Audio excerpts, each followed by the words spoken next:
Hi, I'm Maggie Harding with the Graphic 45 design team. Today I'm going to be making a wall hanging. I'm going to use Voyage Beneath the Sea, one of Graphic 45's new collections. It's so pretty, beautiful, vivid colors, and definitely a home run. So I'm using this wooden plaque. This came from Hobby Lobby. It's very inexpensive.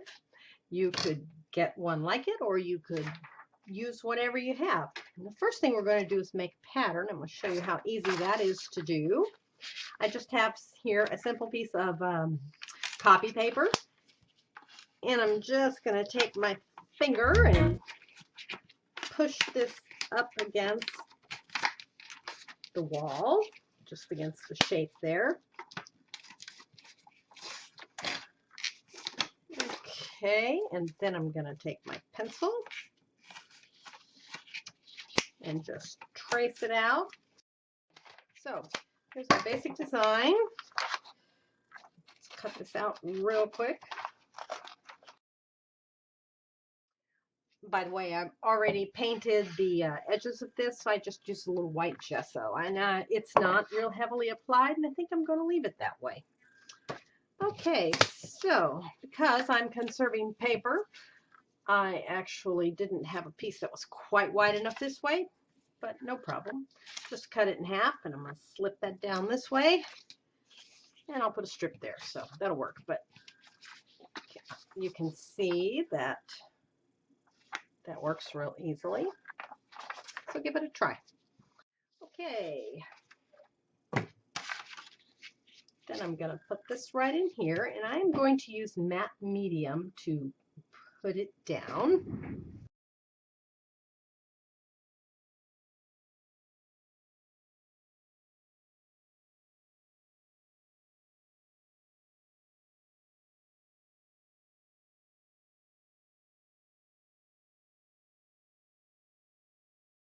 Okay, now you want to let that dry thoroughly before you move on to the next step. I fussy cut the mermaid here from one of the cut apart papers.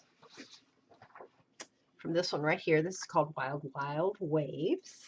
Just fussy cut her out. And I have some chipboard pieces. This is a seahorse. It's from Creative Embellishments.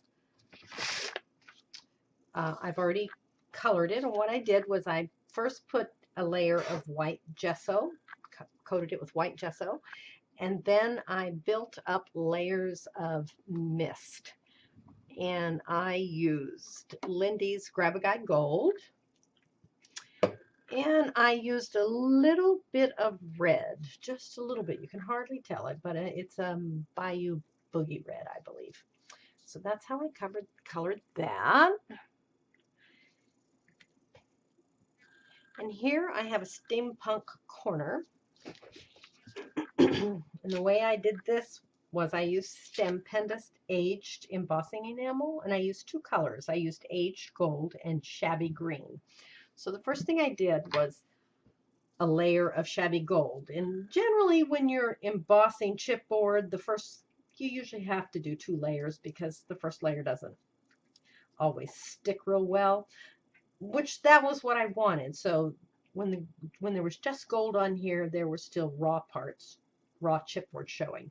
Then I took the aged green, or I'm sorry, shabby green embossing enamel and put on over that.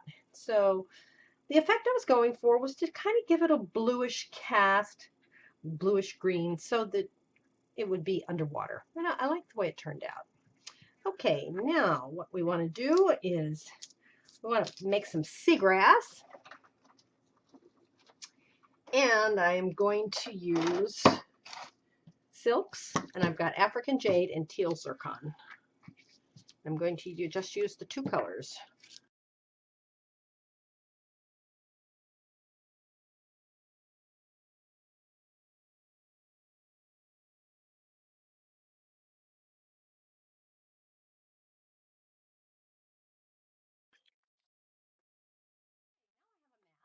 This is a Prima mask, and it's called Stain. I wish I had a small one, but I don't, so I'm going to make this one work.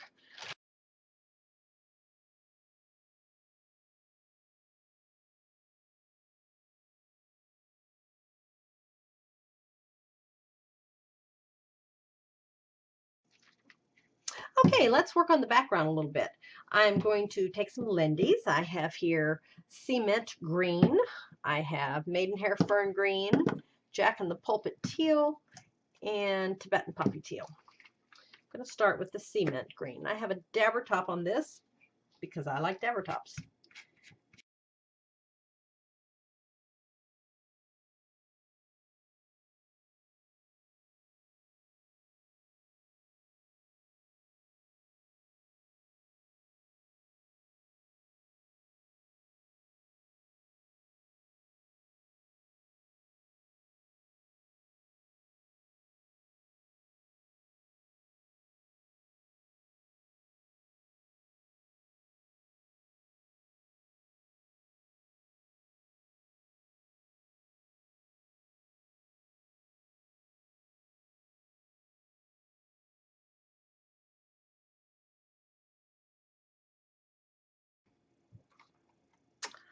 A few people asked me how I made the wrinkles in my paper when I did the canvas using cityscapes. So I'm going to do that again here, but with a smaller piece. This is just one of the cut aparts. It says, "My soul is full of longing for the secret of the sea and the heart of the great ocean." So I just grab it by the corners and I just wrinkle it. Just kind of push it together and wrinkle it. Now, with that big one that I used on that canvas for cityscapes, I did paint the whole thing with matte medium to help it hold its shape. This one is smaller, and I really don't think that I need to do that.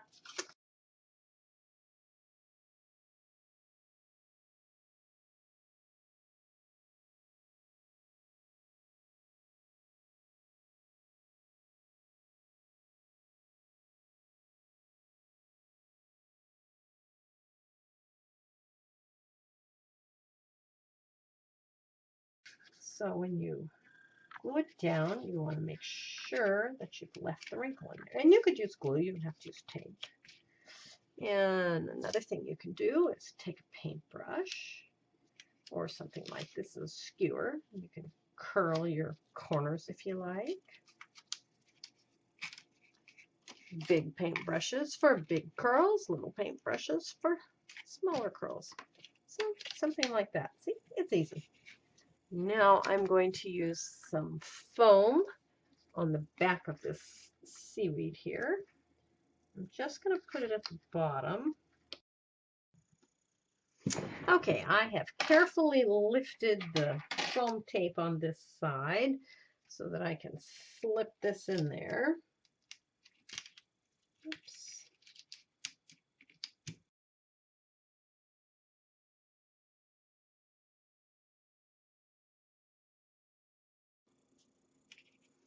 Going to use sticky tape on the back of my seahorse here. Okay, here's a good laugh for the day. This is what I use for foam tape. Comes in a roll that is 36 yards long. No, it's not made for scrapbooking, and it's not acid free, so if that matters to you, you don't want it. But otherwise, I get it from Uline, and it's really, really cheap. And the way I go through foam tape, that's really important.